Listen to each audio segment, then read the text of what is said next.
First, I wish to thank President Russell and the Board of Governors of St. Thomas University for the honor they are conferring upon me today. And before I begin my address, to congratulate all of you on your graduation today and to wish you good luck in life and in your careers. When I was 22, shortly after we had married, Kathy and I hitchhiked from Yarmouth, Nova Scotia to Montreal. There were a lot of young people on the road that year, in 1972, and the first night we slept in a circus-sized big-top tent in Edmundston, which had been erected as a hostel to accommodate our generation of travelers. In the morning, we opted for the milk run through the Lac-Saint-Jean region, and by good fortune, we made it to Montreal that evening. On the way back, we left the city at sunrise, and by early afternoon had made it as far as Rivière-du-Loup, which was a good morning's work.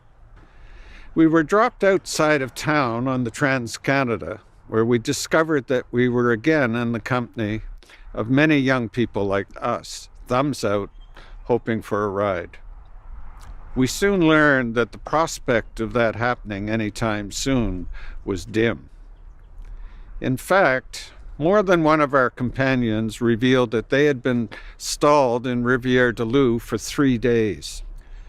As the sun was setting, I decided to take matters into my own hands and approached a family which had stopped at a gas station across the road. To my surprise and relief, they agreed to take us to Fredericton, which was as far as they were going. We piled into the back of their old station wagon, wedged between their 2 young children, and 3 hours later, we're in the capital city. Now, the challenge was where to spend the night. The only person I knew in the city was Alden Nowlan, the great Canadian poet. The truth is, I didn't know him very well, having only met him a couple of times with my brother Greg Cook, who was also a poet, and later would become Nowlan's biographer. But having no other options, I knocked on his door, and Alden and his wife Claudine immediately welcomed us into their home. It was a great privilege to have an opportunity to be with Alden, for I too had decided that I wanted to become a poet and writer, although I had studied biology and chemistry with the ambition of becoming a medical doctor.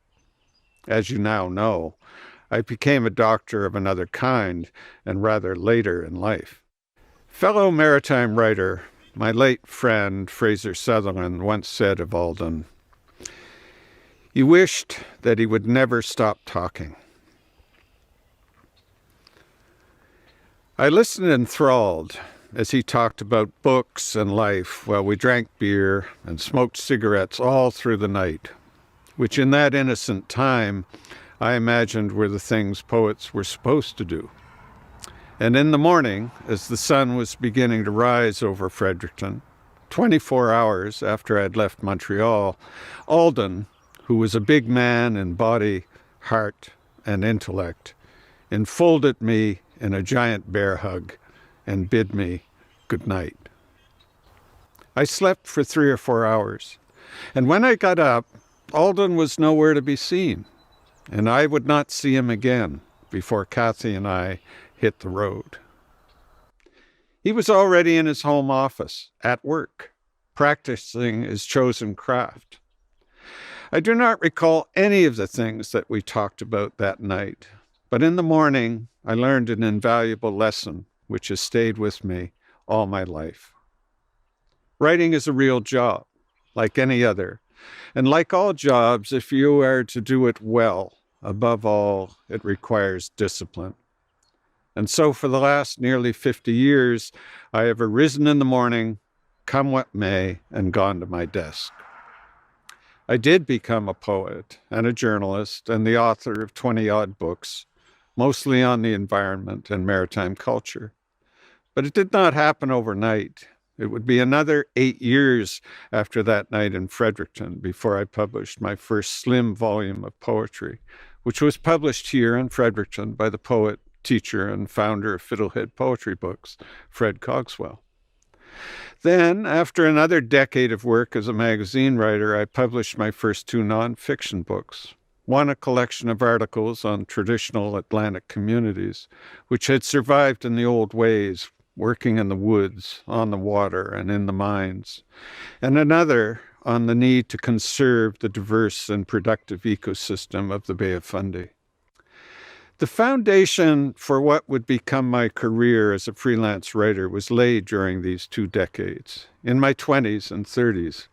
And it will be during this time of life that many of you will also lay the groundwork for your career, whatever it is you may choose to do.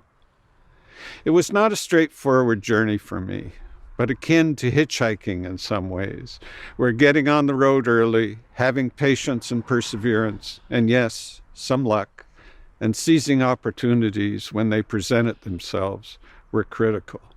All of that is easy to say in hindsight, but there were times when the outcome was far from certain and when the risks and costs seemed great. I want to share with you one critical juncture along that road to becoming a writer. The late, great American poet Mary Oliver perhaps said it best when speaking of the writer's responsibility to her craft. To pay attention, this is our endless and proper work. Of course, you don't have to be a writer for this to be taken as sage advice.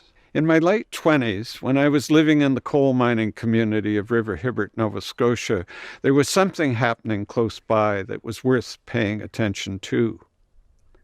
The provincial electrical utility was proposing to build a dam across the Cumberland Basin at the head of the Bay of Fundy to take advantage of the world's highest tides to generate tidal power. The dam site was just 5 kilometers from where I was then living. On its surface, there were things to recommend tidal power as an alternative energy source. Foremost, that it would replace fossil fuels such as coal, which my neighbors dug out of the ground every day, and oil, and it was local and renewable. While plying my craft as a magazine writer and poet, I spent the next decade exploring all aspects of the Fundy ecosystem and the wildlife and people who depended upon it. That exploration resulted in my first nature book, Tidal Life, A Natural History of the Bay of Fundy. Its thesis was simple. The real power of the Fundy tides was in its ability to nurture and sustain life, a great variety and abundance of life, not in its potential to generate electricity. Tidal life was and is tidal power. My love of writing, my education in the biological sciences, and the poetry of the natural world itself had come together in this book in a way that I could not have predicted or planned, but which was a culmination of 2 decades of journeying, with its inevitable stops and starts, wrong turns, and dead ends. Throughout that journey, I had, however, constantly applied the lesson that I had learned on that one memorable night in Fredericton. So, most mornings I still file into my office, like a miner going underground to see what I might unearth there. It is what I love to do, and it is what I have been privileged to do in no small measure, thanks to others, especially to the lifelong support, moral and practical, of my wife, who has been on this journey with me, as she was when we first put our foot in the road so many years ago.